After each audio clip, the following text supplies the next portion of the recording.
All right.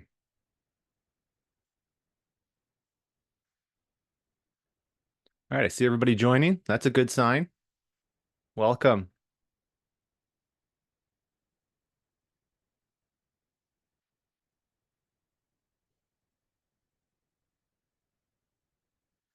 Welcome in, everyone.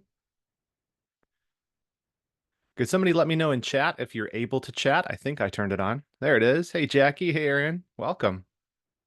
Aaron, you're always the person to tell me that I didn't turn chat on, so you'll be proud of me that I turned it on this time. Awesome. Welcome, everybody. Well, we're going to be getting started in just a few moments. An email probably just went out or is going out right now, telling everyone that it's time to join. Awesome. Thank you, Ramona. Great to see you all. A lot of familiar names, some new ones. Glad you could all make it. Zach, good to see your name, brother. Yeah, let us know in the chat where you're coming from. Where are you tuning in from? I'm here in Southeast Michigan. Wendy's in Chandler. I have a lot of friends in Chandler, Arizona, Wendy. Awesome. Hey, Anna, good to see you. I know where you're coming from. Excellent.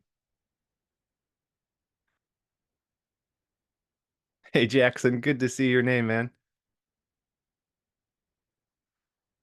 Brazil. We got people from all over. That's awesome.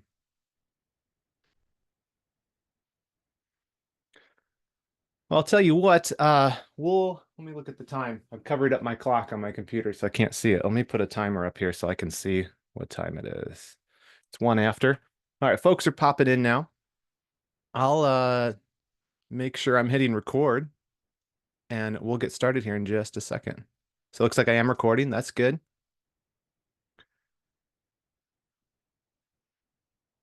Awesome. All right, so a few more, we'll wait just another minute for folks to join. Let me ask you another question for in the chat. What are you hoping to get out of this today? Like what made you want to join your post-summer productivity reset? What is it what's the pain point? What are you hoping to walk away with today?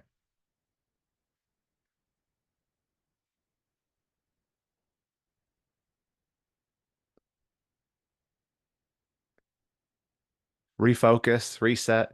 I hear that. Inspiration, motivation. Yeah, absolutely, Kimberly. I think we all need that, don't we? I think that's one of the interesting things as Christians is sometimes it's not new information we need, it's reminders about who God is, what we're here for. And I find myself needing that over and over again. Fury moving forward, that's a good one. Yeah, I totally get that. Reagan's magic productivity beans. I don't know if I have any of those on me. I think we're fresh out of magic productivity beans, but I'll see what I can do. We'll look in the back for you. Refocus, reestablish my routine. Yeah, that's a big one. We're going to be talking about that. Organization and efficiency, that too. It's one of the big topics we're going to be looking at today is organization. Yeah, discipline, absolutely necessary. Prioritizing. Yes, absolutely. That may be I think the first section we talk about getting clear here in a moment, we're going to be talking about prioritization. So definitely we'll be attacking that. And which one to start with? Yeah, no, I love it. Okay, listen, guys. I'm going to go ahead and say a word of prayer, and then we'll start jumping into the post summer productivity reset. Join me in a word of prayer. Father, just thank you for the opportunity, just to use this common grace of technology to connect with one another all over the world. This is such a grace, and thank you for enabling us to do this. I just pray during this workshop, Lord, that it would be useful, that the saints who are able to tune in today, that they'd be encouraged, they'd be inspired, that we'd all be reminded of who you are and the great privilege we have of serving you and stewarding these lives. Be with me today, Lord, as I teach, that you would give me the right words, that it would be honoring to you, it would be helpful to those who are in attendance, and help us all to walk out of here with encouragement and just a little bit of a game plan for finishing the rest of this year strong and doing it for your glory. We pray this in Jesus' name. Amen. All right, guys, let's dive in. So glad you could be here. This is one of my favorite workshops we do each year. This is, I think, the third one we've done. and absolutely love it. I'm praying, and I've been praying all week that it's going to serve you guys well. So the goal is we're going to help you do a reset from the summer because it is hard coming into the fall season, and a reset, I think, is as a lot of you mentioned in the chat, that's what we need. Let me, if you're new to this, I know a lot of you are on my newsletter, follow me on YouTube or podcast or whatever. If you don't know me, just a brief intro. My name's Reagan Rose. I'm the founder of this ministry, Redeeming Productivity. I've written several books on this topic about productivity, stewarding our lives well.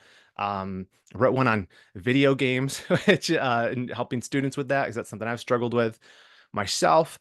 And this is my big calling, I believe, is that I'm trying to teach personal productivity from a Christian worldview for the glory of God. I really see that we have this set of tools, right, in productivity. If we can learn to set goals well and do that in a way that honors God, if we can set habits, create projects, organize ourselves, these are all different skills, different tool sets we use, but we're not doing it to serve ourselves. We're doing it ultimately with the aim of serving God, better stewarding our lives for his glory. And so that's really what I'm passionate about. And you'll probably see some of that come through as we dig in today.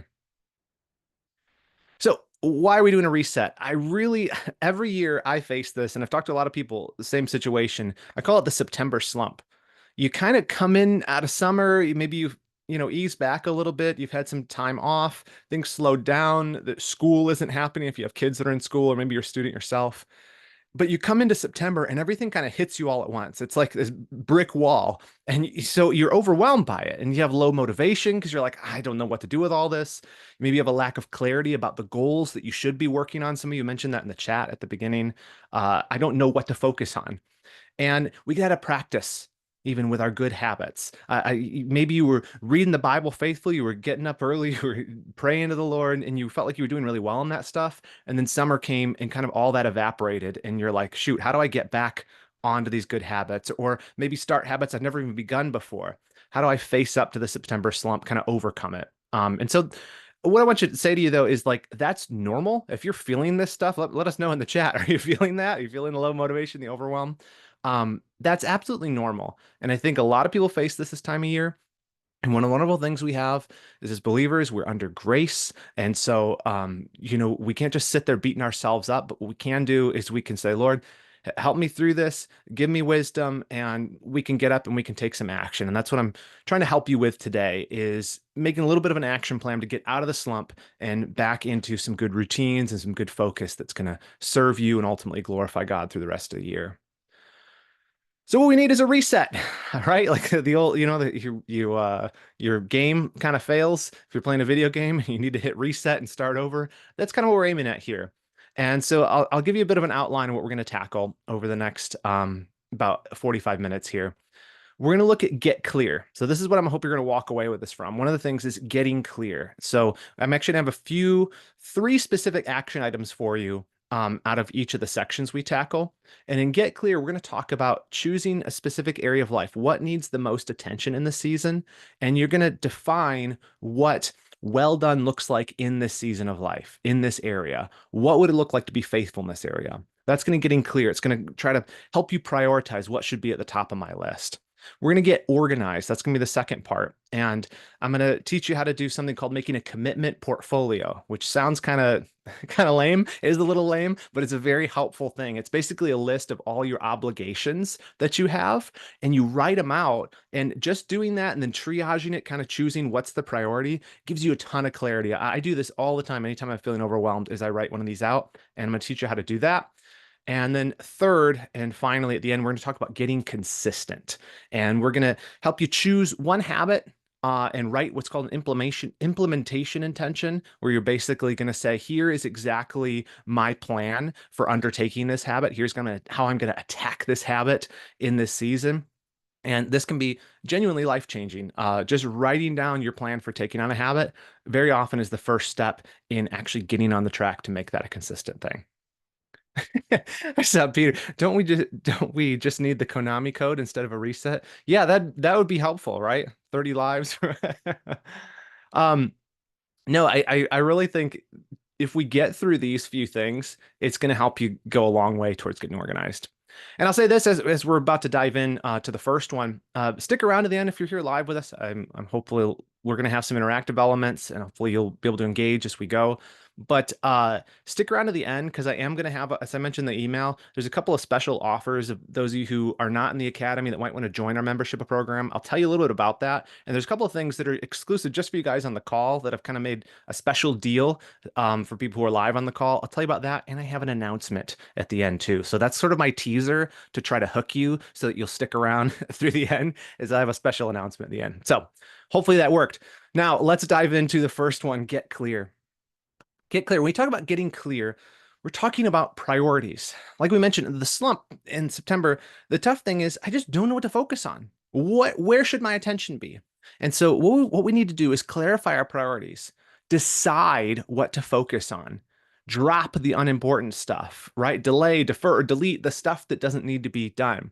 And this just requires a little bit of effort. But if we do this, it helps us to zero in on what actually is important, and that clarity, man, it's so empowering because then you know, hey, this is what I need to do. This other stuff I can forget about for a while. So I'll show you how we can do that. But why is this important? Well, we have to zoom out a little bit. And one of the things about getting clear is, as someone mentioned, they need to be reminded and be encouraged, inspired. One of the things we need to constantly remind ourselves about is what this life is all about. It says in 1 Corinthians 10:31, so whether you eat or drink or whatever you do, do all to the glory of God. And that is what it's all about, isn't it? Like you're here, even in the midst of this overwhelm, that's when we're most tempted to like tilt our eyes downward and be like, just focus on, I just got to get through this season. But what we really need is to tilt our eyes upward and remember, oh yeah, all of this, the big piece of clarity I need to have is that I'm here to glorify God with my life. This season of life, there's a lot going on. I'm busy. I got a lot. I don't know what to focus on, but I do know the one thing I should be focused on above all, even in the midst of this. How do I bring honor to my Lord and Savior Jesus Christ? How do I steward this season of life such that he gets the glory? And if we get that right, I'm telling you guys, the rest of it kind of just cascades down from that. It just trickles down. You start, once you have that clarity, the rest of it starts to make sense. One of the ways I often illustrate this, and if you've ever been on one of our calls before, I always bring this up, but I call it the productivity pyramid. And it basically lets you look at life at like every level, right? So if you look down at like the very bottom, like the task and habits, that's sort of like the daily level of life, right? What am I doing today? What's my to-do list? What are my routines?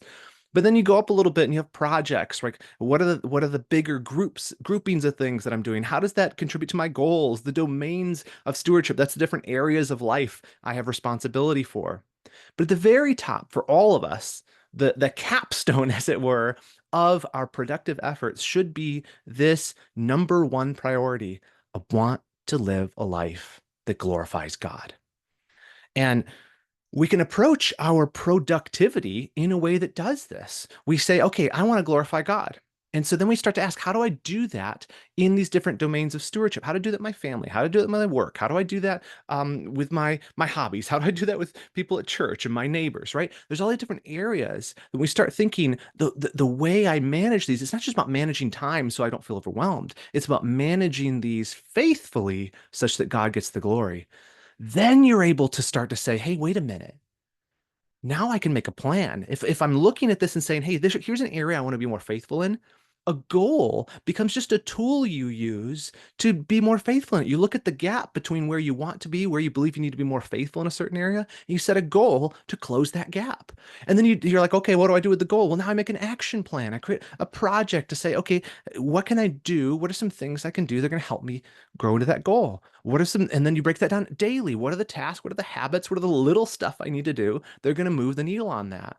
And you come to this point where everything starts connecting. The daily stuff from your tasks, your habits connect to your projects, which helps you reach your goals, which helps you more faithfully steward your domains of stewardship, which help you glorify God in all of life. With the big picture objective being, I want to live a life where every level, all that I'm doing is glorifying God. As Thomas Watson once said, the glory of God must be the silver thread that runs through all that I do. And so for Christians, for us, productivity, which sounds like this kind of lame thing, it's for business people, it's just for managing our time. It actually becomes a set of tools and skills by which we accomplish this goal of glorifying God. Instead of just leaving it in theory, saying, "Oh, I want to do better. I want to bring more God more glory," we get down into strategy and tactics and say, "Okay, so what does that mean? What needs to change? How can I walk close to the Lord? How can I be more faithful at work?" And we develop a plan for being more faithful so that He gets more glory. That's the objective. That's the big picture. All right, does that make sense, guys? So what I want to do here is we can't obviously we can't address all of these areas in one little talk here. So my goal here is I want to zoom in on just one area here, and that is the domains of stewardship, right? These are the areas of life which God has entrusted to you. Okay. Um, I like to break it down into, I used to say six, now I have like seven I use here. I can't move my face, but that one down in the corner that my face is covering up is physical. So I'll just go around the wheel real quick to help you understand this. And again, this is just a helpful thing. This isn't written in stone. I've just found these seven categories helpful. So I want to be faithful in my spiritual life with my walk with the Lord's, right? Being in the Word, being involved in my local church, prayer, right? The means of grace. I want to be in my relationships, the relational category. I want to be faithful with my family. I want to be faithful with my neighbors, with members in my church, vocational. I want to be faithful in my work. I want to use it well to glorify God with my physical body, right? My health, my intellectual life. I want to be feeding my mind. I don't just want to be scrolling TikTok. I want to make sure that I'm being intentional and faithful with the mind, training it and using it for God. Recreational. So even it even comes down to my rest and what I enjoy, my leisure. How do I do that in a way that's faithful, that glorifies God? And economical, right? That comes from the Greek word for household management. So it has to do with your stuff and your money. How do I steward all of that stuff faithfully, right? And so as we look at this big picture, one of the things that happens is you might be feeling overwhelmed looking at this. You say, "Yeah, I want to be faithful in all of those." But man, it's too many things. And I think you're exactly right. You can't tackle all of these at once. And I think one of the reasons we start to feel overwhelmed is that we're trying to make a bunch of changes all at once. What we really need to do is be a little bit more systematic, a little bit more patient, a little more understanding that sanctification is a slow process, but be intentional and targeted and say, how do I address one of these areas? Because what happens often is we we looking at this big thing, like no one's life looks like a perfect pie chart of this where you're spending equal time or energy on each of these, right? And I don't think it should. I don't think that's the ideal. But what does happen sometimes is certain areas tend to expand and sort of push other ones aside. So I have the vocational one there. It's a good example. Obviously, vocation, if your job or whatever the main thing you do is, right? If you're a homemaker, that's your vocation. Um, that obviously takes up an inordinate amount of our time. And that's normal. It ought to, right? But there are things that can expand and they push other things aside, and such that we're not giving attention to the areas that we ought to be, and we're neglecting certain ones. So I'm going to give you three questions really to ask yourself. As you think about these domains of stewardship, I would challenge you to ask yourself, honestly, which domains are pushing others aside right now? So you look at this season of life, there's probably one that pops into your head. And if you guys would be willing, I'd be interested to hear in the chat. Is there a specific domain that you feel like is just ballooned out of control such that other ones are getting pushed aside by it? Health, work, intellectual, work. Interesting variety. Economical. Did I mention work? Yeah, that one does tend to be the one, and that's why I illustrated it there. Relationship. That's interesting. Yeah, and I read about this in a post a while back called "The Myth of a Balanced Life." And this idea that in every season everything's gonna be perfect balance. And I do want to say, like, you there are seasons, and it's normal that certain seasons of life, one area is getting way more attention. But we do have to be mindful that doesn't stay the norm forever, that we do correct the other way. And we say, hey, we're not going to neglect these other areas that are getting pushed aside. Yeah. And the second question, I see some of you asking that, which domains are being neglected, right? Physical, relational, recreational. Yeah.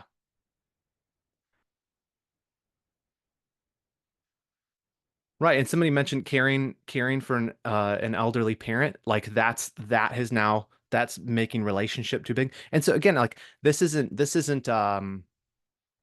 something to pass judgment about which should be the bigger or the least. It's an acknowledgement of where am I at in this season and what needs to change. That's all we're doing here.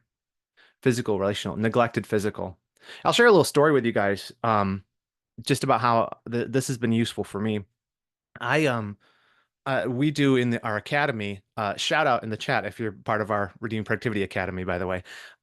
We do this thing every quarter where we set goals for the quarter. And one of the steps we do in that is we do like a self-evaluation. And we look at these different domains and we rate ourselves 1 to 5. Like, how am I doing here? And again, it's not to condemn yourself for it or whatever. It's just kind of an acknowledgement of how am I doing? Where am I being faithful? Where am I neglecting? And the last several quarters, I was rating like a 1 or a 2 in the physical category. And even when I mapped out my schedule and looked at where my time was going, I was putting no time towards the physical schedule. And so finally, this last quarter, I said, okay, let me do something about it.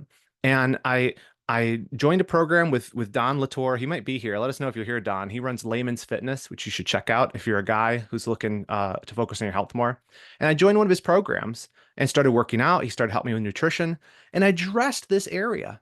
I addressed this area of physical, and I'm in the midst of still addressing it, that's being neglected. And I think that's a big part of what we need to do is that question 3 there, which domain do you want to focus on this season? For me, in this past season, it's been I need to focus on the physical area. And so that's the question I'd like to see you guys walk away with here is trying to answer which domain do I focus on this season? I've got 3 questions, but it's really the third one that matters most. Where do you think you should focus? I see Don in the chat there. Yeah, it's laymansfitness.com, guys. If you're interested in the program that I'm doing, or Don has a bunch of stuff on that website. I definitely love it. All right. So hopefully you jotted those questions down, or at least have in mind what domain you want to focus on. Let's jump to the sort of the action item for this point, and then we'll get into the second point. What I want you to do, and I would encourage you to do this after the call when you have some time to kind of sit down and think about it, is take that domain that you want to focus on in this coming season and say, what does well done look like in this domain in this season?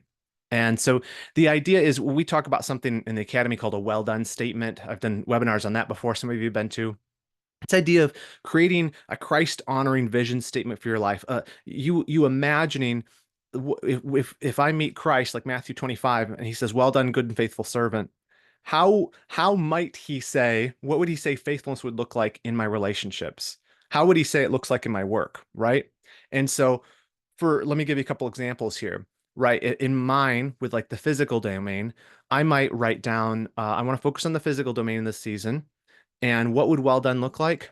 It would look like, well done, you've been faithful in stewarding my body, which is the temple of the Holy Spirit, or your body, which is the temple of the Holy Spirit. You've been faithful in not neglecting your health so that you can better serve your family, so that you can be a sharper tool in my hand. You've been faithful in eating and drinking to the glory of God by enjoying what I give you, but also by being mindful that you're not abusing your body, right? Something like that.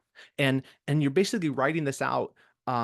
It's an exercise in sanctified imagination, I call it, to say, hey, this is what faithfulness should be looking like in this season. And once you write that down, man, guys, the clarity you get from that is, oh, I'm not measuring up to that. And so you're basically drawing a target on the wall and saying, this is where I should be in this area. Now, how do I adjust myself to actually meet that? Oh, good. I love that some of you are sharing in the chat. Someone wants to focus on spiritual, focus on my business more efficiently, get back to regular exercise times. Absolutely. Very good stuff. Okay, so write that one down. I'll send a follow-up email with a lot of the action items in this, guys. So if you feel like I'm going too fast or you missed something, I'll be sending this to you afterwards. Don't worry. Let's look at get organized. So we're talking about getting clear, and now we're talking about getting organized. And I should pause here for a second. A lot of folks in here, like I mentioned, are in our membership program, Redeeming Productivity Academy.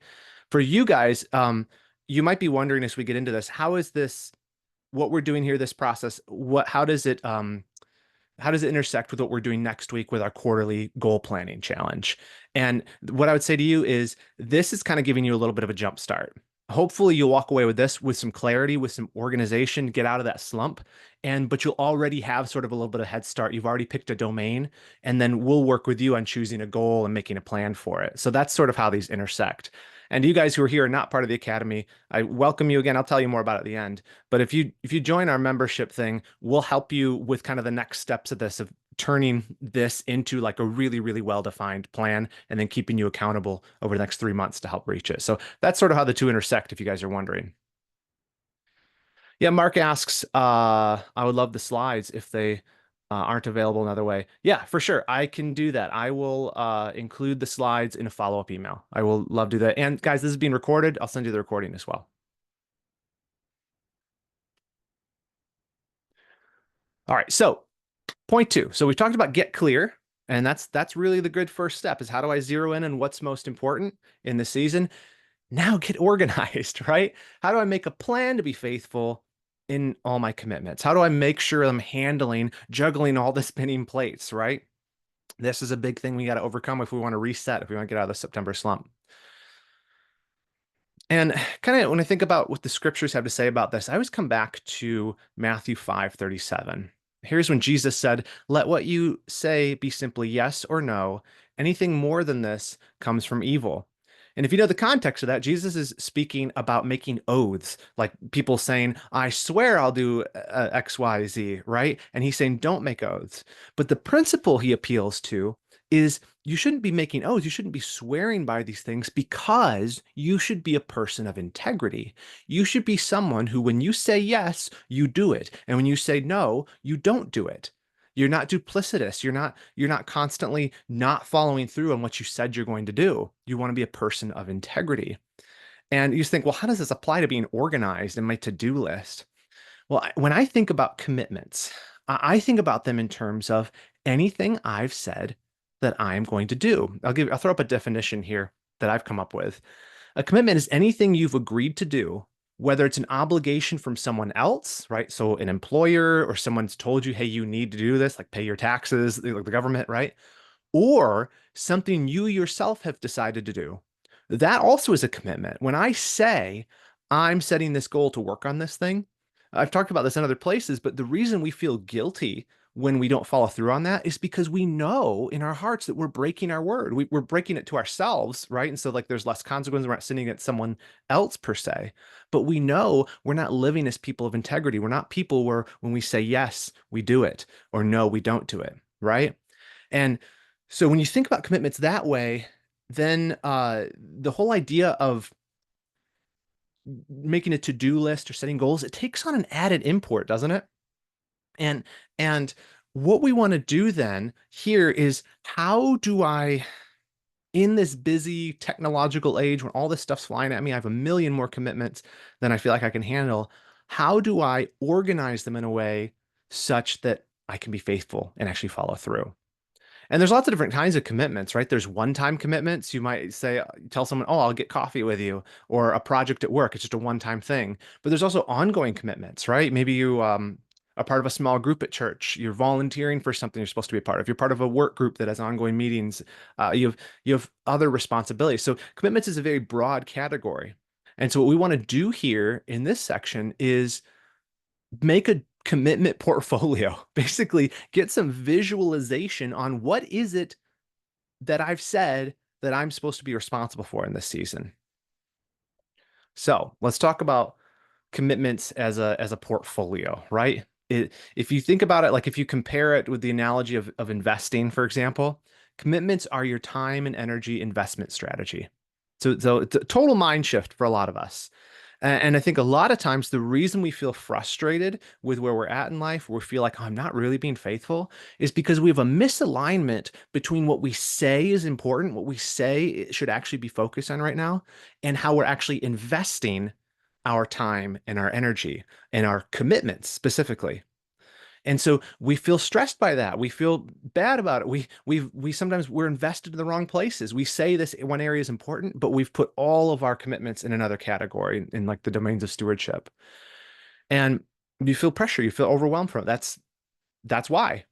And often, I don't have a ton of time to talk about this, but often we feel overwhelmed because we simply have more commitments than a human being can do.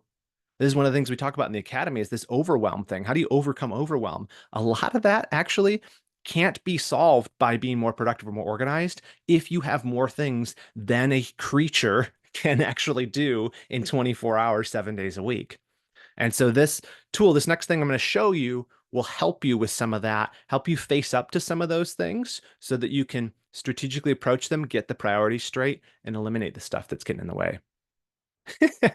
I like that, Peter. He says, apparently I need a low interest loan. Yeah, we'll have to wait for the rates on commitments coming down. And then we can we can all leverage our time a little bit better. I'm pushing the analogy too far. All right. So how we do this? This is the next exercise here. I want you to make a commitment portfolio and triage it. So you're like, okay, thanks. How do I do that? Let me show you how, step by step. What you're going to want to do. And you can start this here, but again, this is the kind of thing I would love for you to take maybe 30 minutes or an hour today or later this week when you're off the call. You're not trying to keep up with what I'm saying, but you can just sit there and prayerfully do this. But you take a sheet of paper or do it on a document or computer, whatever you prefer, and do the following. List every commitment you have for the rest of the year. You think that's impossible. There's too many things. What's that tell you? But I would like you to try. I'd like you to try. And this is probably going to take more than one session. I want you to sit down and write as many as you can think of. It's like this brain dump of get everything out there. Remember, commitment is anything you're committed to do. Some are ongoing, some are one time, some are to other people. Like there's going to be work commitments, some are to your spouse, some are going to be to yourself, right? Goals you'd like to do. Put them all on there. It's just this massive longer than a CVS receipt grab bag of everything that you know right now that you're already committed to. You might need more than one sheet of paper. I don't know. But do it in one session. And then as you go throughout the day, stuff will start to jog your memory. I'd encourage you, look at that domains of stewardship slide as you're doing this. Think, what are the commitments I have in vocation? What do I have in relationships? What are the commitments I have in financial, that kind of stuff. Okay. Again, anything that's going to draw upon your time or your energy, that's a commitment. Yeah, and Anna asked both the things I'm committed to and want to accomplish. Yeah, I say put it all on there. So even goals, if you're like, I want to do all of this stuff before December 31st, put those on there. Because what we're going to do next is we're going to triage this list and we're going to say, okay, we're not going to be able to do all of this. Let's just face up to it. Unless maybe a few of you you live a very reasonable life and you only have a reasonable number of commitments, but most of us, we're going to have to recognize a lot of this stuff's just not going to be done. And the quicker we can own up to that, the sooner we can kind of push the other stuff, kick the can down the road, and actually get focused on what we can do.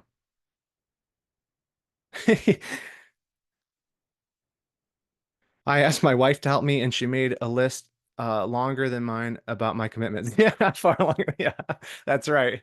Put the honeydew list on here too. You're gonna have to merge those. So I know it sounds like a big thing, and like some of you who are perfectionists, you're like, what if I forget something? Just doing this exercise alone, if you don't even do the next steps, you just get everything on the paper that you can think of, that alone you're going to feel the sense of relief because what's happening right now is you are not able to balance all this stuff in your head. You're storing all this stuff in your head, and it actually feels like more things than it is, right? You're trying to keep it all up here. If you get it down on paper, you're instantly going to feel some relief because now you can move it around. Now you've kind of laid out the pieces of the puzzle on the floor. You've dumped out the box. Now we can see, okay, how can we start with the edges? How do we fill this in, right? It's just like building a puzzle. You can get strategic with the commitments you have, but it starts by making a big mess. And that's what we're doing here. We're dumping it all out on the floor.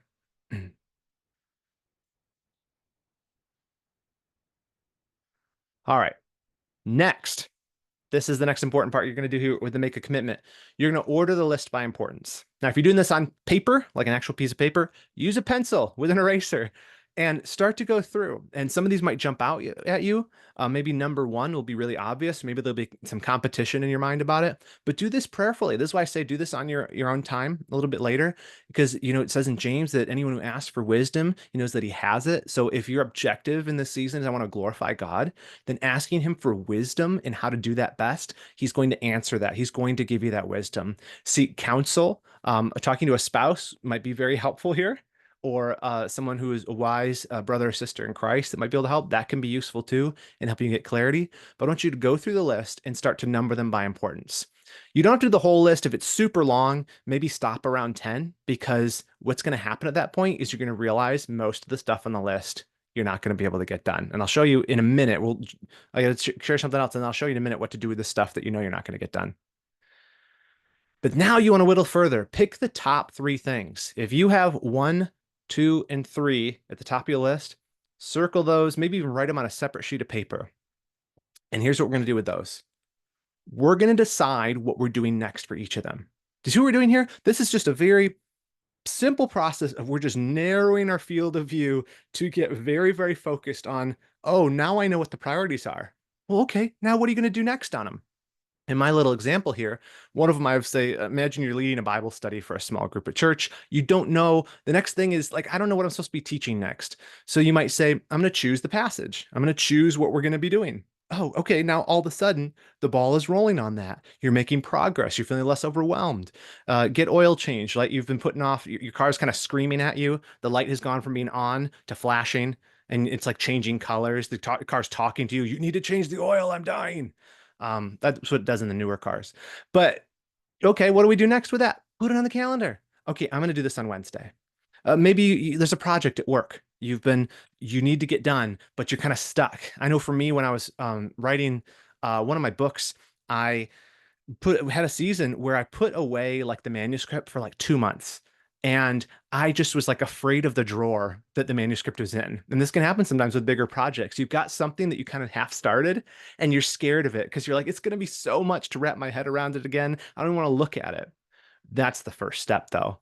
And so a very simple next action for something like that is just gather all the documents. Get all the stuff you need for that big project you want to do and get it all in front of you. Lay it all out in front of you. That's all you need to do next. Don't overwhelm yourself saying, "Oh, I need to finish the project." No, just figure out the next action. Okay, so now you've got really, really extreme focus on these top three things. This should be giving you great, great clarity on what to focus on. And for a lot of us, this is going to be more than enough for the next 3 months. I think we way overestimate what we can accomplish. But start here. I like Peter's idea. I saw that. Like you could also use index cards and a huge table and shuffle things around. That's a great way to do it too. That'll save you some graphite in your pencil too, and just move them around and you can try different things. What's the priority? But now you're wondering, what do I do with the rest of the list? Here's a few things you can do with it. Do. This is the 4 Ds. I borrowed this from someone. I don't remember who it was, so I would give attribution if I could. But do. The top three things you chose, that's your priorities right now. You say, well, what if I get them all done in the first month? Awesome. Pick number four and start working on that one. But just if those really are the priority, stop just shifting your mind between 1,000 different things. Focus on those three and work them to completion. Delete. I'll make a bold statement. I'm guessing that probably the second half of all of our lists could be ripped off and thrown in the trash, and it wouldn't matter. We've got so many things that we're saying, oh, I need to do this, that we shouldn't do. Now, don't do that right away. There may be things where you committed to someone else and you need to wind that down. You need to tell them, hey, I can't do this anymore, or hey, can we move this to someone else's plate? And that's actually the next one there is delegate. There's some stuff on your list that needs to be done. It's urgent. It has to get done, but it's not important for you to be doing it. And so you can give it away. You can, if it's an office environment, perhaps you can give it away to a subordinate. Maybe you could talk to your boss and say, hey, here's all the stuff I'm doing. This needs to get done. I just don't know when I'm going to do it. Can you give it to someone else? Even in the house, now that my oldest is 5, I can delegate to him. I mean, not much. I tried to have him do the bookkeeping for the business and he couldn't keep up. But he can pick up sticks in the yard, right? A little bit easier, even with a spouse. Sometimes there's things that I need to be doing for household management that I have to go to my wife, Kim, and say, hey, can you do this? I just really don't have time. So there's stuff you don't have to do it all. You can leverage people in your life to get help. And then defer. There's some stuff that you're like, hey, I don't want to delete it. I do eventually want to do it. I don't want to delegate because it doesn't need to be done right now. It is important, but I can't do it in this season. File that away. Let's look at that in January, right? But for this season, let's just focus on those top three. All right. Does that make sense? Is that good? Again, I'll share these slides so you'll have access to this as well. Let me bring this back to the Word of God for a second. Again, this is our Lord speaking. He says, therefore, do not be anxious about tomorrow, for tomorrow will be anxious for itself. Sufficient for the day is its own trouble. Again, context here, he's talking about how God feeds the ravens and he clothes the lilies. So how much more will he take care of our needs? Often we get so anxious about the future, so worried about it, and even in the sense of overwhelm, that we forget we have a God that cares for us. And what I need to be concerned about today is today. And so prioritizing practically, it's this is one of the things it does for me. The power of focusing on what I should be doing right now instead of all the stuff I need to be doing in the future is it allows me to say, oh yeah, I serve a sovereign God who loves me and who's going to be with me, who's going to help me. Right now, I just need to take responsibility for what's most important today. And I'll write the other stuff down and I'll look at it tomorrow and that'll be the next day that I work on, right? You can ease up a little bit. Sufficient for the day is its own trouble. Okay, let's look at the third and the final piece of our puzzle here. So we've talked about getting clear, so getting clear on priorities, getting organized, so figuring out what is the main thing I should be focused on this season. Now let's look at the third one, get consistent. So here we're talking about habits. How do I get consistent? There's all these habits I want to do that I'm not doing. I just came home from I was down in Florida for a couple weeks with my family, and I have a garden out back here. And when I came back, it was all withered. We didn't get a lot of rain. My mother-in-law came and watered it a couple of times we were gone, but everything was kind of looking a little bit sad. And it's because in the summer heat, plants can wither, right? And I think the same thing happens to our habits. Habits wither in the summer heat. It's just a very normal thing. Um, Maybe you were doing really well with your Bible reading plan. Maybe you were praying consistently. Maybe you were exercising regular. Maybe you were reading daily. Maybe you were doing stuff with your family that were good habits. But summer came, your schedule got disrupted. You went on vacation, and now those things have kind of fallen to the wayside. Again, that's normal. But the trick is we don't want to leave it that way. Now, one of the benefits of getting back into regular rhythms that comes around fall is that, hey, let's rebuild our rhythms. Let's build our habits into it. Let's take this change in schedule and leverage it for good. But again, the question is, where do I focus first? Right? And so you're like, well, I want to do all those habits, Reagan. That all sounds great. Um, Here's my encouragement to you. If you are not already being consistent with spiritual disciplines, I would encourage you to start there. Okay. So if you're not already having a plan and having a habit around doing daily Bible reading and prayer, or you're not involved in your local church or any of these things that are help you walk with the Lord, that's the keystone. Don't don't move on to these other habits until you've got that one nailed down. I'll explain to you why in a second, but this is one of the ways I picture it. So I've taken again the domains of stewardship, but here I'm picturing it as an arch. If you know anything about arches, at the top of it is what's called the keystone. The keystone holds everything in place. It transfers the weight. All the arch is dependent on the keystone and connected to it. And I think when we think about our domains of stewardship, the main one, the keystone that holds it all together, is our spiritual habits. And the reason I say this is because this is what Jesus said in John 15, verse 5. He said, I'm the vine, you're the branches. Whoever abides in me and I in him, he it is that bears much fruit. For apart from me, you can do nothing. So you say, Reagan, I want to be productive. I want to get stuff done. I want to bear fruit. But if you want to bear the kind of fruit that glorifies God, that lasts for eternity, that honors Him, that really matters, you got to recognize that true productivity flows from your connection to Jesus Christ. It is God working in you both to will and to work for His good pleasure, right? And so I would challenge you, don't move on to the other habits until you get the spiritual disciplines right. Because when you're walking with the Lord, you're connected to the true vine who empowers you to live a life pleasing to Him. So start there. And if you already have that one nailed down, great. Now move on to the other habit. Say, okay, I'm going to do a vocational habit, or I'm going to do a recreational habit, right? And start building the rest of the arch. But begin with that one habit if you don't have one chosen already. Now, assuming you do, um, and now you would want to maybe perhaps choose a habit that is in the domain that you said you want to focus on in this season, right? And so that's kind of our third activity here. Uh, Choose a habit and write an implementation intention for it. You say, because you say, okay, Reagan, it's one thing to say, I'm going to start a new habit, but it's another thing to actually do a habit. Like it's very simple for me to say, start a habit. Hard part's actually doing it. It does take some discipline. Absolutely. Especially if it's a brand new habit. And even if it's a habit that's kind of, you fall out of practice because of summer. But one of the first steps you can do is like with everything, write out a plan. Here's a simple way to do it. It's called an implementation intention. Look at the sticky note there. This is the formula for an implementation intention. I will do X behavior at Y time in Z location. Let me give you a couple examples. I will read my Bible at 8 a.m. in the kitchen. And with this, the more specific, the better, guys. So I might even say, I will read the Robert Murray McShane reading plan, get real specific about it at 8 a.m. at the kitchen table, right? If you can picture yourself doing the habit, you've written a pretty good implementation intention. That's sort of the litmus test.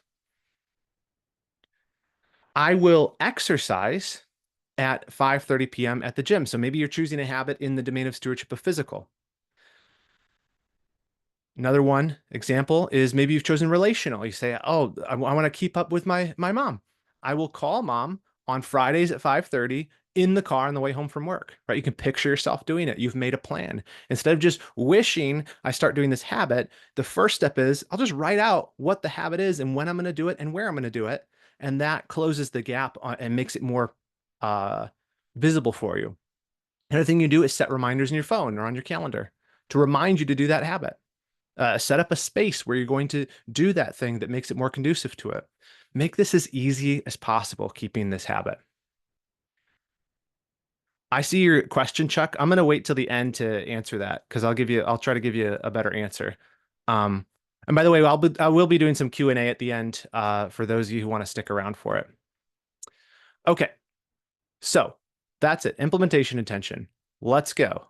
That's the third one. So here are the three things I'm hoping you can walk away with here today with that are going to help you do this reset. Get clear. Choose the domain of stewardship. Define what well done in this area looks like in this season. Get organized. Make a commitment portfolio of all your obligations for the rest of the year and then triage it. Like we said, what are the top three? What am I going to do with the rest of it? Next steps for the top three. Get consistent. Choose one habit and write an implementation intention for it. That's the reset, guys. It's very, very simple. A few simple exercises. You can do this in maybe 30 minutes. You could do all these. And then, wow, imagine what would happen if you actually tackled this and put this into place for the rest of the year. And you said, okay, this is how I'm going to finish 2024 strong. I'm going to try to get clear on all this stuff. And now moving forward, I know what to focus on and where I'm going to put my attention. So let me know if you guys find this helpful. Is this helpful? Is this useful for you? Do you find that it seems like this will be helpful if you put this into work? Awesome. Glad to hear. Very useful. So glad to hear it. Thank you guys. Awesome. Happy to hear that. And I will send you like I said, I'm going to send you the slides and the video of this, and I'll try to write up a summary of like the action step things, just so you can be like, what were those? And I'll write that up and include that in an email for you. Okay, here's the last thing I want to do.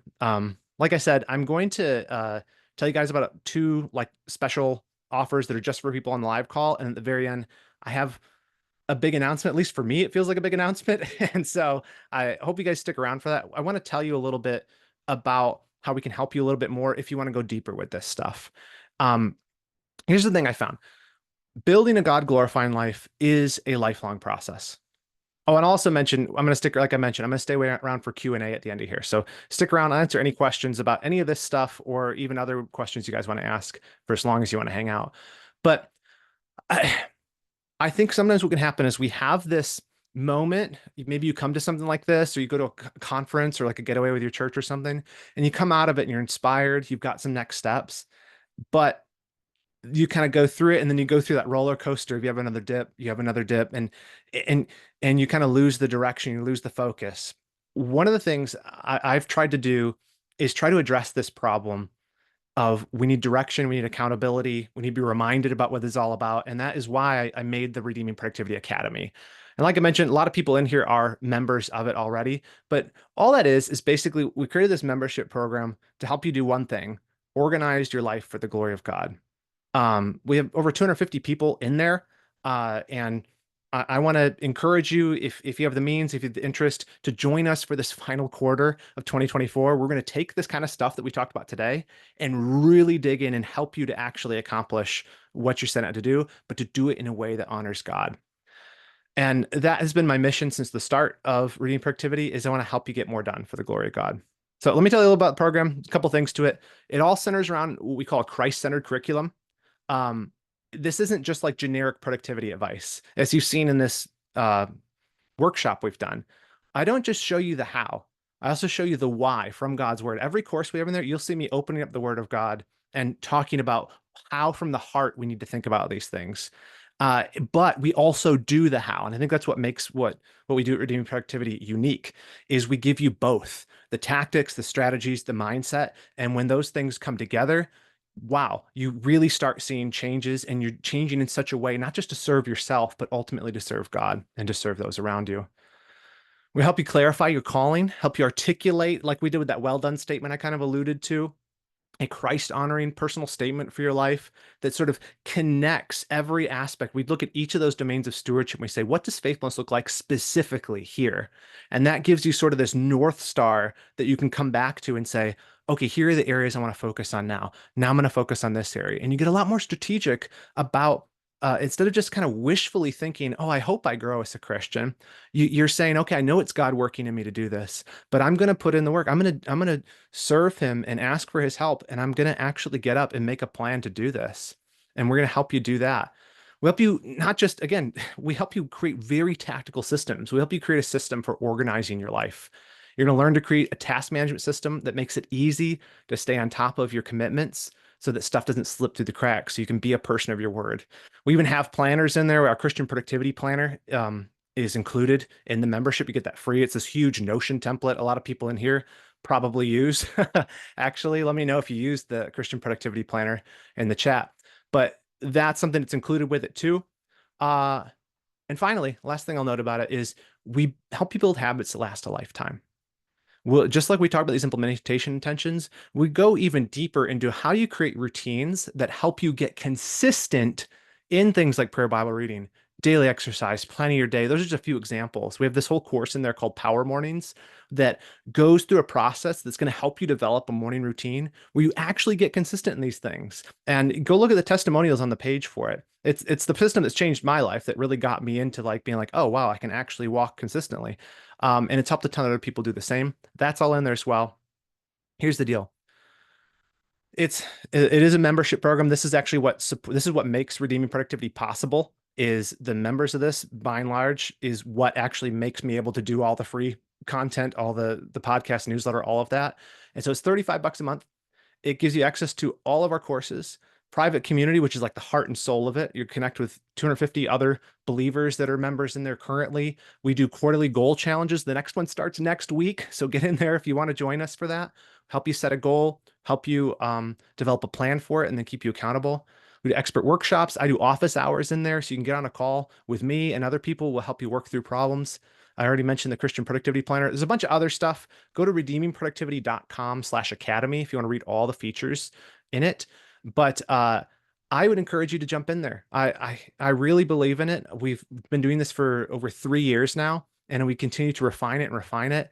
And I mean, let me know, members that are in here, let people know. Are you finding it helpful? Do you enjoy being in the academy? Let people know, because this is something that I really, really believe in and I think can help you. There's also, you'll read on there too, it's $35 a month, but if you pay for an annual membership, you get 2 months free. So basically it makes your effective monthly rate $29 a month. But if you want to dive in just for a month, try it. If you're like, I'm not finding this helpful, or I don't have the time for it, just send me an email and I will refund you. I'm not trying to pull the wool over your eyes or anything. We're just genuinely trying to serve people. Okay, I did promise you guys that there was a couple exclusive bonuses in here. And so let me tell you about those real quick. So this one's only for people who are on the live call. So sorry if you're listening to the recording or watching the recording. This is not for you. This is just for people on the live call right here. If you sign up before, we'll say 1:30, I'm going to hang out for another 30 minutes on the call, probably for do Q&A. But if you sign up before then, I will give you a one-on-one call with me. Now, I don't do one-on-one stuff usually. I just try to focus on stuff that serves people, but this is something I want to throw in here as a bonus. I'll help you with whatever you want. We can discuss strategy. We can discuss your pain points. One of the things I've helped a lot of people do is a systems audit. So basically, you're like, "Hey, I'm using this software. I'm using this planner. How do I figure out a set of systems and tools that are going to help me with my personality actually manage things better? We can focus on a specific habit, any of that stuff. I'll help you come up with a custom plan. Again, that's only for those who sign up before this workshop ends in about 30 minutes after I'm done with the Q&A part. And it's valid for any plan, monthly or annual. So I'd encourage you, if this interests you at all, go sign up right now, redeemproductivity.com/academy, and you will get this bonus. You don't have to do anything extra. If you sign up, I see the timestamp on it. And so I will reach out to you with a link for setting up a time to do this call. We'll do it with, I'll make sure it conforms to your schedule. All right. Yes. Bonus one. So it's only for people live on the call, but I got another one. This is for everybody. If you're live on the call or if you're listening, this one is good through the end of Sunday night. Okay. So I'm going to stop this one at 11:59. I will send you all three of my books. You got to have a valid US address. I just can't send them internationally. It's too expensive. But here's the deal. This is for any plan, monthly or annual. The price, I added up the list price of all three of my books, and it's $40. So basically, if you come in for a month and pay $35, you get all the books. It pays for itself, basically. You say I already have the books. Hey, Christmas is around the corner. I would definitely encourage you to check that out. And I'll extend this to current members too. If you are on a monthly plan and you want to upgrade to annual, do that. It'll save you some money in the long term. And also, I will send you these books as well. If you're already a member and you upgrade to annual billing, I'll send you the books.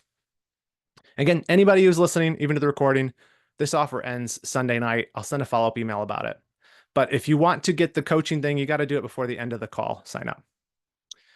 Okay. I'll take questions in 1 second. Let me give you an announcement. Here's probably the best reason you should join the Academy right now and not wait. Starting in January, we're undergoing a major upgrade, or we'll have undergone a major upgrade to the Academy.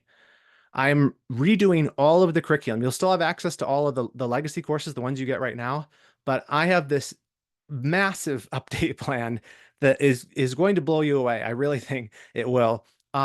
It helps you go through this process much more systematically, identifying, defining God's unique call in your life, taming the chaos, building your systems, your routines, developing those habits you stick with. All of that is coming, and it's a massive, massive change to it. We also have a new companion planner that's going to be with it. We already have the Notion version. I'm releasing a digital planner that you can print, and eventually we'll have that available as a physical planner you can use as well. That's all coming for the end of the year. And you say, well, why don't I just wait till then? Well, I would encourage you to join now because we're doing the Q4 challenge. Why wait 3 months before you actually start taking action, getting some of the accountability and the help you can? You can dive into the courses right now. But the other reason is once I do this big change, we're probably going to raise the price of the Academy. But anybody who signs up now, you always stay with the same pricing plan. There's people that have been in the Academy since we started it 3 years ago.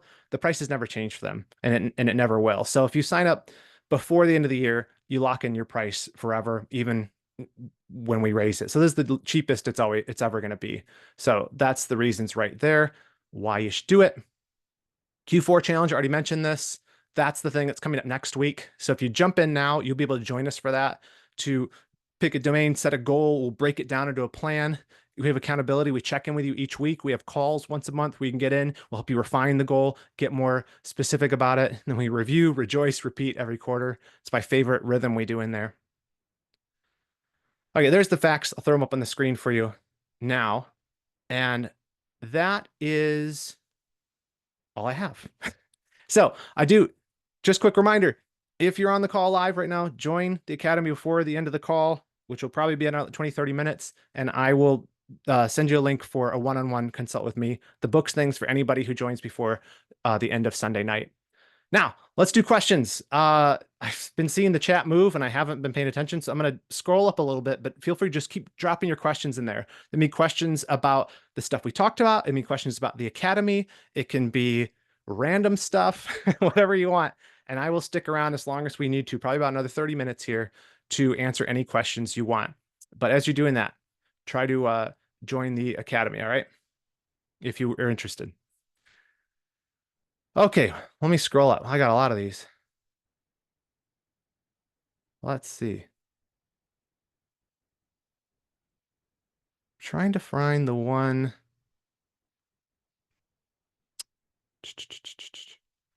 Chuck asks, where does the concept of contentment come in concerning stewardship or productivity? I love that question, Chuck. That's something I've actually thought a lot about. You look at all this stuff and you start to be like, oh man, I get into this idea of I'm just going to optimize my life. And you're never content with where you're at. I think it definitely is a heart thing. Um, because obviously the right answer isn't I shouldn't be concerned about growing or being faithful in what the Lord's given me to do.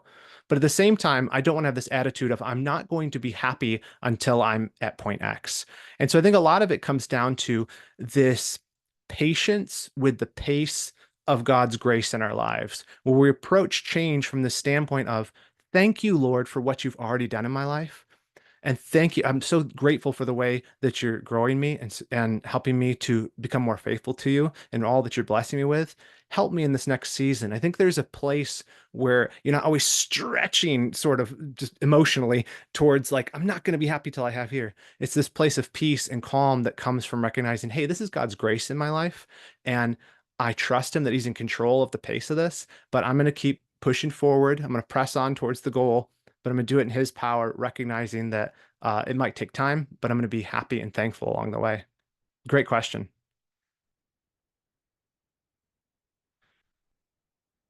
Pablo asks, how is this related to the content of your book, Reading and Productivity? I assume you mean the course content. Ton of overlap. There's a ton of overlap. Here's the way I think about it. You got a lot of the concepts from the book. What the Academy is going to supplement with, there's a lot more content in the Academy than there is in the book. But the biggest thing is that accountability factor. That's why we built this around not just like a one-off course, but this membership with a community aspect. The book might give you concepts, the Academy is going to help you implement. We're going to help you actually put this into action.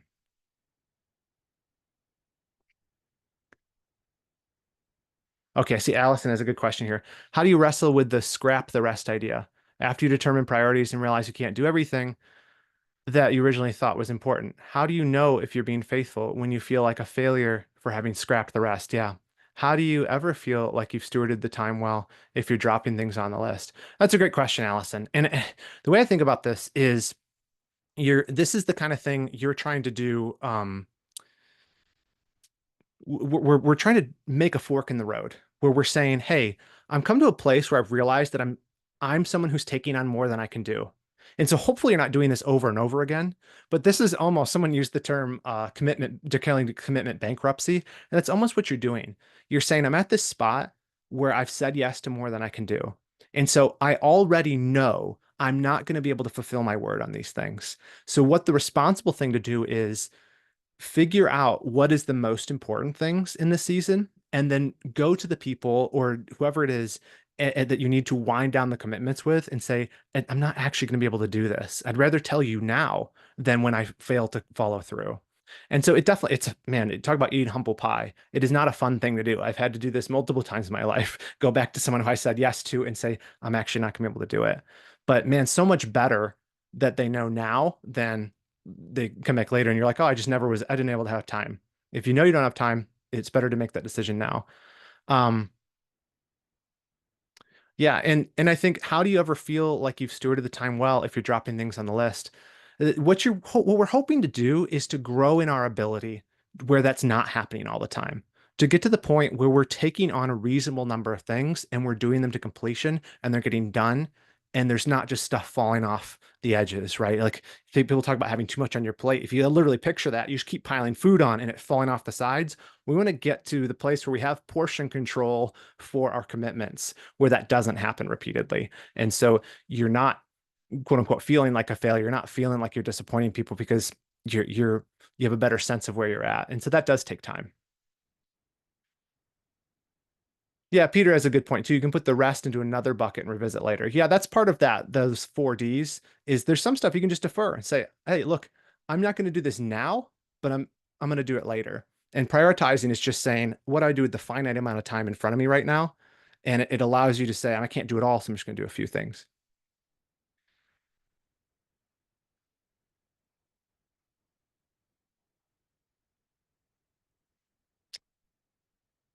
Sorry, guys, I'm trying to catch up with the questions here.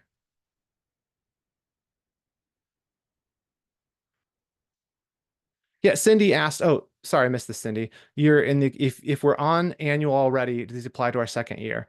Yeah, if you're on the annual plan already in the academy, I'll just say this, and you're like, hey, I want the books. I think that's what you're asking about. Just send me an email, say I want the books. I'll send them to you because you're already, I just appreciate you. I'll send it to you as a thank you. So anybody who's a member of the academy, you're on the annual plan, I'll send you the books. If you're in the monthly plan and you upgrade to annual, I will send you the books. Awesome, Cheryl. Okay, let me try to answer this one.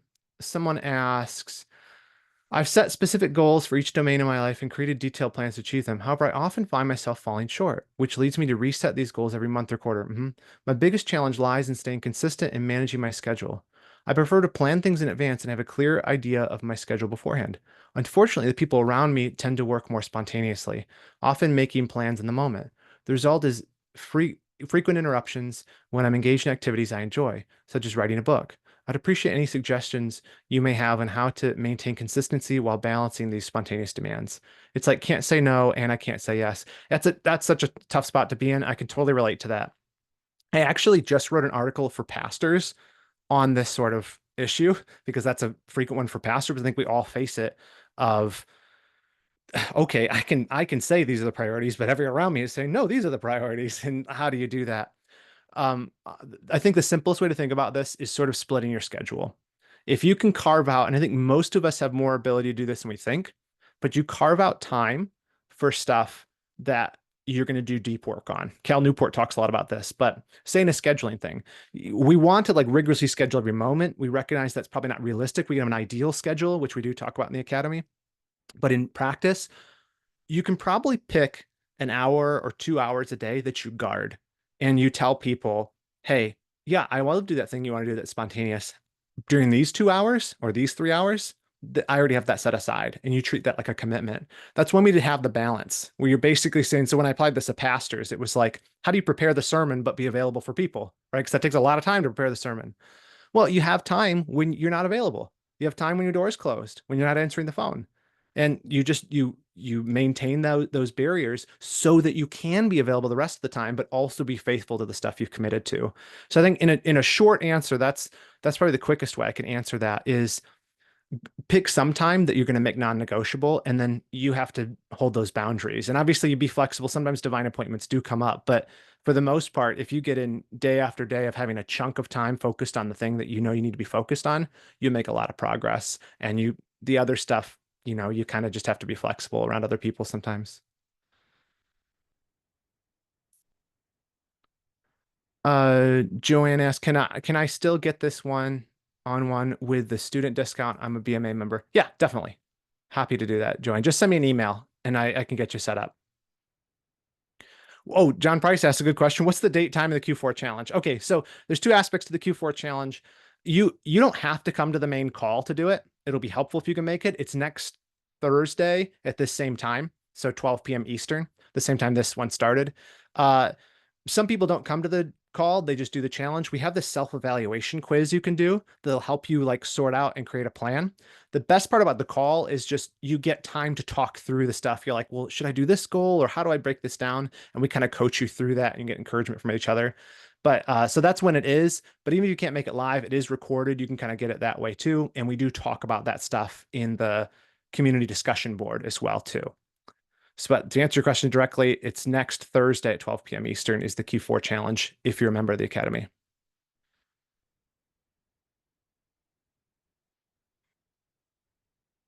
Amber asked question for the commitment portfolio. Should I include recurring events slash meetings like discipleship meetings, cleaning tasks, etc.? I think so. You'll have to decide at what level of granularity you want to do.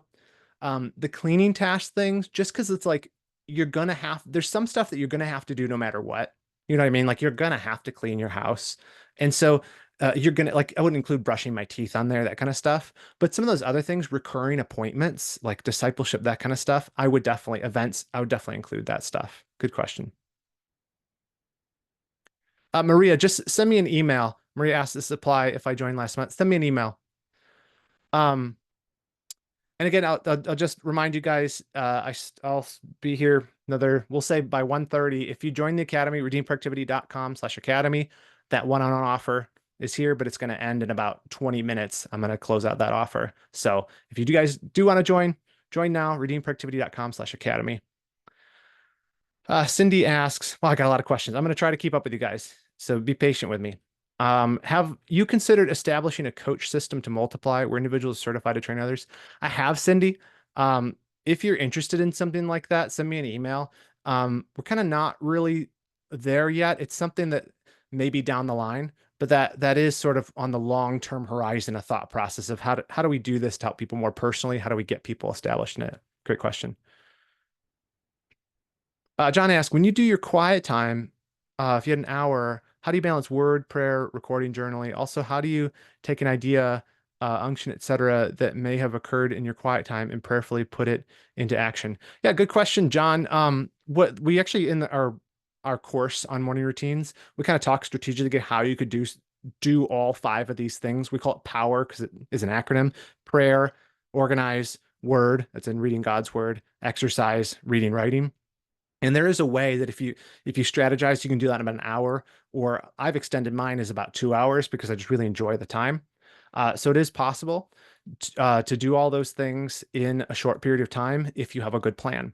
What do you do if you have an idea, something that comes to you during that? Well, that's one of the reasons I like to journal during my quiet time. I have a journal there because oftentimes Lord lays something on my heart or an idea comes to mind or like, oh, I need to do that thing. Instead of just like jumping up and doing it, I just write those things down and then I can come back to them. Rachel says, does the program help those who struggle with executive function or have ADHD? We have several people in there who with ADHD, executive function issues like that. We don't specifically go into ADHD, those types of things, but the types of things that we teach have been found to be helpful for those who with ADHD issues. Okay. So specifically, one of the things you often find in people who are trying to help those with ADHD is helping them to build the systems of saying, okay, how do you externalize some of these things so that you don't forget about them, right? Keeping a good calendar, having a to-do list system so that it's not all bopping around your head. So we do teach all of that stuff in there.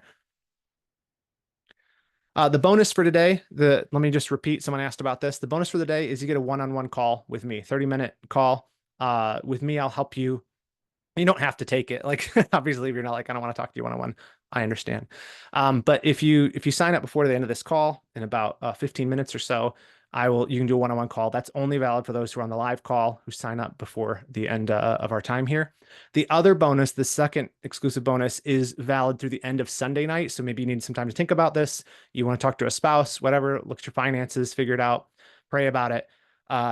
If you sign up before Sunday evening, 11:59 p.m., so basically before Monday, I'll send you all three of my books in the mail. It has to be a US address though. Say says this was just the reset I needed. Thanks for giving clarity. So glad you found it helpful. All right, Lauren asked a good question. How does the idea of glorifying God with productivity relate to setting life goals or directions? All work is useful and finds use within God's plan, including the minimum wage job I'm currently in. But how do you recognize or realize the unique giftings God's giving you to be used in other ways? How do you have godly ambition without making at about furthering your self-worth or self-exaltation, specifically in vocation.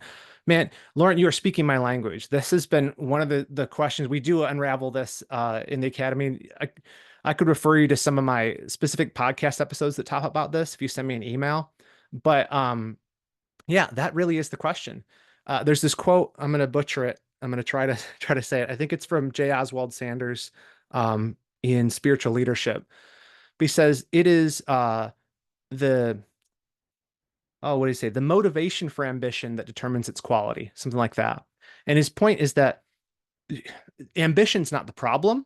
Us wanting to improve and to change is not the problem. The problem is what's the motivation? What's the ultimate goal? In secular productivity, the ultimate goal is how do I make more money? How do I look better? How do I, attract the opposite sex, right? There's all these selfish things. Christian motivation is ultimately, or Christian productivity is ultimately motivated by this desire to change and to grow such that God gets the glory. That's the big difference maker. And you can do that in your minimum wage job. You can do that in all these different areas of life. And the goal isn't to try to meet the world's definition of success. There are plenty of people that are productive according to God's standards who, a lot of us would look down upon and say, oh, wow, they haven't really succeeded in this life. The question is that of faithfulness. And just like in the parable of the stewards, it's not about how much the Lord's entrusted to you. It's about how faithful you are in that. And goal setting, all of these different things we do are just our way of approaching this with intentionality and saying, how do I be diligent and faithful to what he has given me to do? And so I'm not just riding along and just cruising and like letting life happen to me, but saying, I want to take what you've given me and I want to invest it for your glory, Lord. Thanks, Zach. Glad you could be here.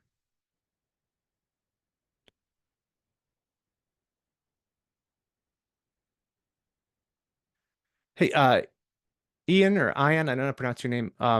You can send me an email with that question. I'd love to answer that via email for you. Deborah joined. Thanks, Deborah. Glad you found it helpful, Peter. Eric joined. Awesome. Thank you. Thanks, Cheryl. I have your I saw that you promoted my stuff. I have your email in my like to respond to folder. I've been so busy this week, I haven't gotten back to it. I really appreciate it. I did read your article. Thank you. Thanks for joining, Joe. Thanks, Joanne or Joanne, sorry. Awesome. Glad you found it helpful, Kelly. Awesome. Thank you guys for being here. I will I will still hang out. I think I caught up with all the questions. If I didn't answer your question, drop it in the chat and I'll answer it. I'm like caught up with the bottom of the chat now. Um, but I'll just repeat to you again. Those offers are it's at redeemingproductivity.com/academy. If you sign up, even if we end early here, if you do it before 1:30 or whatever your time zone is, an hour and a half after this call started, that early action bonus, that one-on-one call with me, that'll still be valid. And the other one is if you sign up before Sunday night or end of Sunday night, I'll send you all three of my books if you have a US address. Again, all information, redeemingproductivity.com/academy. If you have questions, any of the emails you got for this session, if you reply on those actually come to my inbox and I will answer any questions you have. Or some of you, I asked you, send me an email because I couldn't answer your question in full here. Email me. Always happy to answer your questions, guys. Thanks for being here. And if you want to drop off, that's fine. I totally get it. I will hang out and keep answering questions. Whoever wants to stay here. Just really appreciate you guys being here. Appreciate the encouragement. Hope this was helpful to you. And I do see these other questions. I'll answer these now. Thanks, Matt. Glad you could be here, man. Yes. Okay, Anna, great question. This is one I've been wanting to do an article on for a while. I've been thinking about any general ideas for people who have just low energy, maybe from illness or getting older. Hard to have a good idea of production when you can't do as much. I think, Anna, I do think it comes back to this issue of stewardship. And, in the parable of the talents, one was entrusted with five, one with three, one with one talent. And a lot of times when we're trying to define productivity, we're comparing ourselves to other people, which is exactly the problem. I'm looking at super productive person who like has there's this ball of energy and I'm like jealous of them. I'm like, oh, if I had that, I would steward it better. But before God, I just need to steward what he's given me. And I know a lot of people with chronic illness or chronic pain or just low energy issues, thyroid issues even, that are like, oh, I can't be productive. No, you can with what he's given you. You don't have to compare to so and so. Your objective is to be faithful with what he's given you.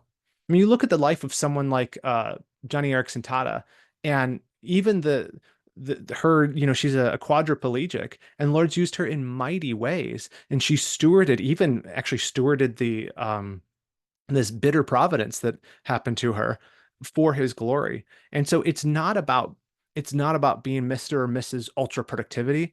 Christian productivity is about faithfulness with what he's given you. And you might have to lower the bar for yourself and say, this is all I can do. I don't have the energy to do more than this.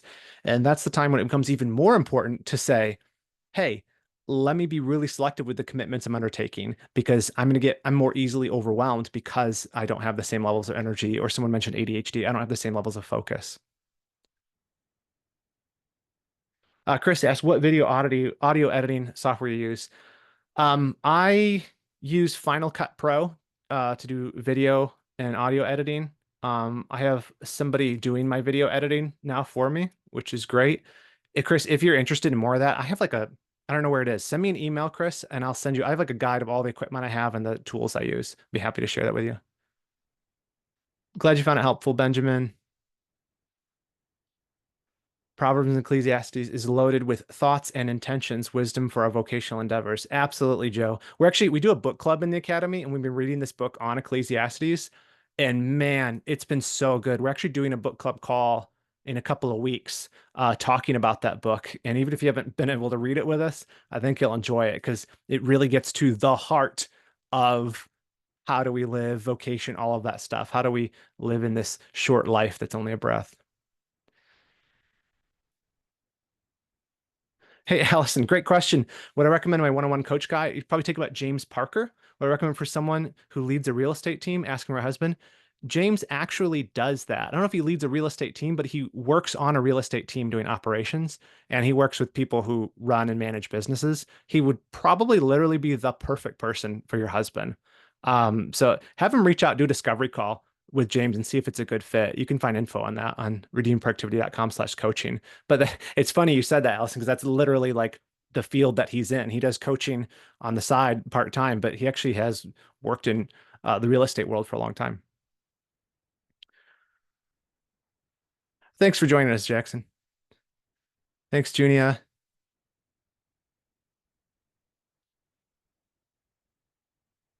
Thank you.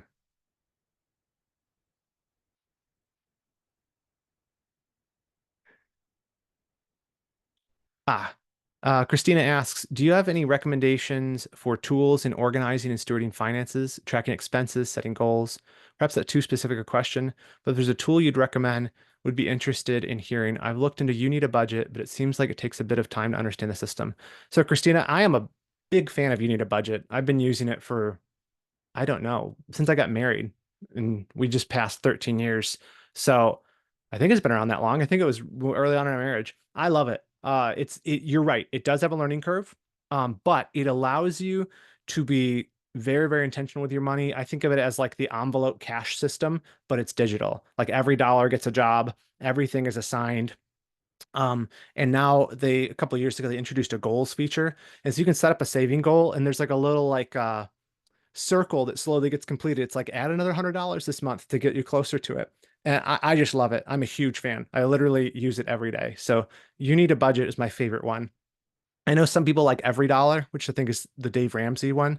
I think it's very similar, but I've been using YNAB for my personal finances. I do my business budgeting in there too, because I'm just a fan. So I think it's worth the time investment.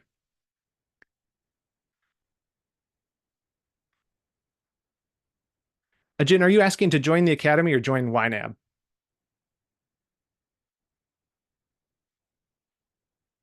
Oh yeah, it's just redeemingproductivity.com/academy. I think, oh, I lost it. Sorry, I was going to put the slide up, but I lost it. Redeemingproductivity.com/academy. It's no different. If you just go to redeemingproductivity.com and click the become a member button, there's not a unique link for this call. Basically, what I'm doing for the bonuses is I look at what time people signed up. And if you signed up within the time window, you get those early action bonuses, if that's what you're concerned about. Yeah, just the generic link. Good question.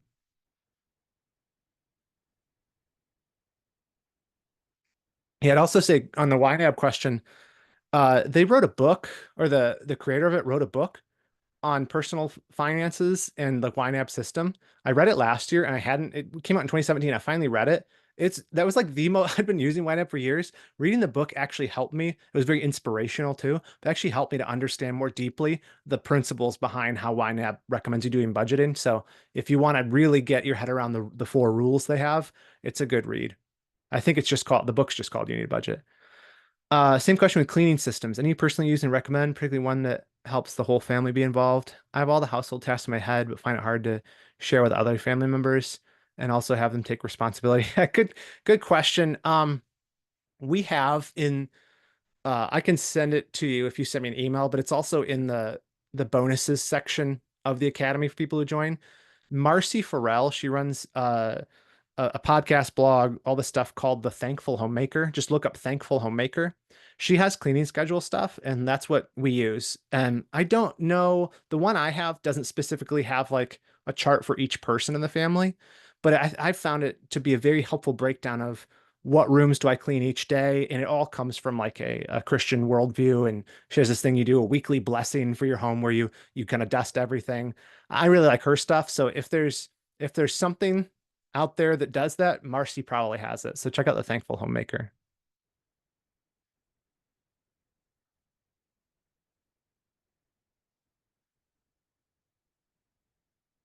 Oh, Peter just shared one on cleaning from flylady.com. I don't know about that one, but check it out. Yeah, Marcy is awesome. She's a dear sister in Christ. If you listen to the podcast, if you search, I did an episode with Marcy maybe 2 or 3 years ago. If you don't know who she is, that'd be a good introduction. Ooh, YNAB's 43% off Amazon today. I assume that's the book. That's good. Good time to get in. It's a great book. Yeah, that makes sense, Peter. Appreciate the disclaimer. In terms of scheduling, that's probably hopefully it's not like, and like pray 5 times a day to Mecca is one of the cleaning tasks. I think the Christian worldview, hopefully the other stuff won't come through. I used to appreciate Marcy in general. She in all of her stuff. She's very, very thoughtful and biblically grounded. Good stuff, guys. I think I'm caught up in questions again. If I missed yours, just post it. I'll hang out for another about 5 minutes here. If you guys have any questions, and I'll share with you one more time. If you guys are here, you're still on the fence, I would just say this. Um, you're like, hey, I'm interested in the academy. Just come try it. I will happily give you a refund. If you're like, you come try it and you're in there for a couple of weeks, you're like, I just don't have the time. It's not for me. Just email me. There's no hard feelings. Like, I just want to serve you. This is just a way that helps us cover the expenses, enables me to focus my full time on this. That's why we charge for it. So dive in, check it out, get some of those early bonuses. And if you're like, it's not for me, I'm happy to give you a refund, but do it now if you want that one-on-one call with me, because that's going about to end in about 4 minutes here.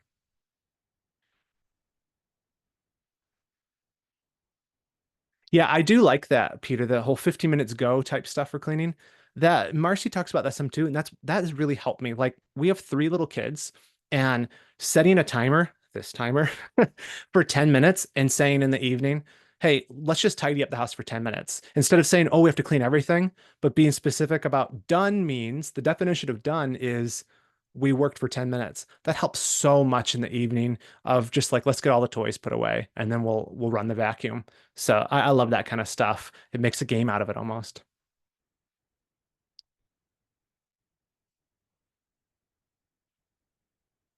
That is true, Anna. You do have to be discerning about worldview stuff with household management. That's why I'm really thankful. There's a lot of people, Marcy especially, but there's a lot of uh, ladies who are doing stuff for homemakers or household management or that kind of stuff that are from a Christian perspective. It's been really neat to see. My wife's introduced me to quite a few of them, like that she's found on Instagram. It's a neat movement and definitely needed. All right, last chance, guys. There's a few minutes left here to ask questions. If we do run out of time and you're like halfway through typing a question, just send it to me via email. I'm happy to answer it. One last time, I'll tell you the bonus is if you sign up now, you get that one-on-one call with me. If you sign up before Sunday night, you also get all 3 of my books shipped to your house if it's a US address. And those are valid for monthly or annual if you're already a member. If you go from monthly to annual, I'll send you the books as well. Um, yeah, I think that's it. redeemingproductivity.com/academy. Thanks for being here, guys. Thanks, Anna. Appreciate it. Thanks, Chuck. I appreciate that. I'm so glad you guys will join. Thanks for being here, everybody.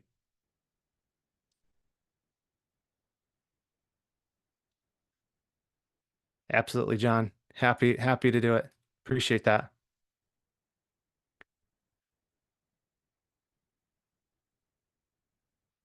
Christina, good question. Any recommendations on resources for a God-centered philosophy on tech for families? The TechWise Family is pretty good. By Andy Crouch, I think is his name. It's a little older now. Um, but I think that's interesting. I'm reading one right now, so I can't endorse it yet, but it's called The Opt-Out Family. And I believe that Lady's a believer. It's not explicitly written from a Christian worldview, but she shares like a verse in every chapter. And she has a very aggressive approach to technology, but I found it very intriguing and helpful. And it's definitely about the family. So I'm not saying I'm endorsing that one. I'm literally like only 4 chapters in, but it's been interesting. And it was just came out like this month. Awesome, Jen. Can't wait to get to know you in there. See you, Joe. Peter mentioned a social media parenting book as well. Yeah, I'm not familiar with that one, but that'd be worth checking out. And I know Tony Reinke wrote one. I don't know. It's been a few years now. Maybe it was in 2020, called something about technology. If you look up Tony Reinke, you'll find it. I have not read it yet, but I generally find myself agreeing with a lot of what he says. So I would expect that it's probably a pretty good book. Yeah, absolutely. Thanks, Anna. Thanks for being here. Have a good one. Good question, Allison. Am I happy with my choice to be on social media? Yeah, absolutely. I did a follow-up podcast or video on that. Maybe it's been a few months ago now. Kind of lose uh track of time sometimes, but I am very happy I'm off social media. Uh I'm very happy. I have not like regretted it even for a moment. There's been a couple times where I've had like the FOMO thing, fear of missing out, when it comes to like, should I be using this for redeeming productivity to reach more people? Um, but besides that, like from a personal standpoint, I I am just my mind's much clearer. I feel like I'm less into like the gossip and stuff that's on there, less tempted by it, and a lot more time to fill my mind with more beneficial stuff. So I'm glad I did it. It was hard, but on the other side of it, I look back, I'm like, why didn't I do this sooner? So 100%, I recommend it to most people. Yeah, Cindy, God, Technology in the Christian Life by Tony Reinke. That's one I was mentioning. Yeah, Tim Challies has good stuff about it too.